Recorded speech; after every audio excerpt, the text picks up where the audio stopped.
Hi my families, இன்றைக்கி காலை சாப்பாடு மதியான சாப்பாடு என்னென்ன வச்சுருக்கேன்னு பார்க்குறீங்களா? என்னடா காலை சாப்பாடுன்னு சொல்லிட்டு அப்படியே கிழங்க காமிக்கிறேன்னு பார்க்குறீங்களா? ஆமாங்க, இன்றைக்கி திங்கட்கிழமைனாலே பொதுவாக சோம்பேறி ஆயிரும். காலையில் கொஞ்சம் வேலை ஸ்பீடே இருக்காது. இன்றைக்கும் அப்படி தான். காலையில் கோதுமை பிரெட் இருந்தது, அதை ஒரு முட்டை போட்டு சூப்பராக, அதை ரொம்ப முட்டையெல்லாம் போடல, ரோஸ்ட் பண்ணி எடுத்தாச்சு. நேற்று எடுத்த சிக்கன் பீஸ் இருந்தது, அதை எடுத்து அப்படியே தந்தூரி சிக்கன் மாதிரி சூப்பராக பண்ணியாச்சு.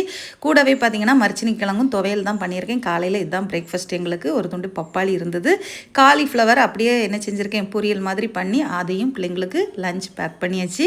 எல்லாமே இன்றைக்கி ரெடி பண்ணிகிட்டு இருக்கும்போது டைம் பையனோட ஸ்கூல் பெல்ட்டை காணும்னு சொல்லிட்டு ஒரே தேட்டம் பார்த்துக்கோங்க. டைம் ஓவர் ஆகிடுச்சு. அதுக்கப்புறம் ஹஸ்பண்ட் எல்லாமே என்ன செஞ்சாங்க, ஹெல்ப் பண்ணி கொடுத்தாங்க. வெள்ளிக்கிழமை ஸ்கூல் லீவுனாலே பெல்ட் எல்லாமே எந்த பக்கமாக தூக்கி வச்சிடுறது, அப்புறம் திங்கட்கிழமை காலையில் போராடுறது, இந்த மாதிரி தான் நடந்துச்சு இன்னைக்கு. இந்த அனுபவம் உங்களுக்கு உண்டா அப்படிங்கிறத மறக்காமல் கமெண்ட் பண்ணுங்கள். என்ன தான் பிள்ளைங்களுக்கு சொல்லி சொல்லி கொடுத்தாலும் இந்த இடத்துல வைங்கன்னு சொன்னாலும் அந்த இடத்துல வச்சு ஃபாலோ பண்ணுறதே கிடையாது.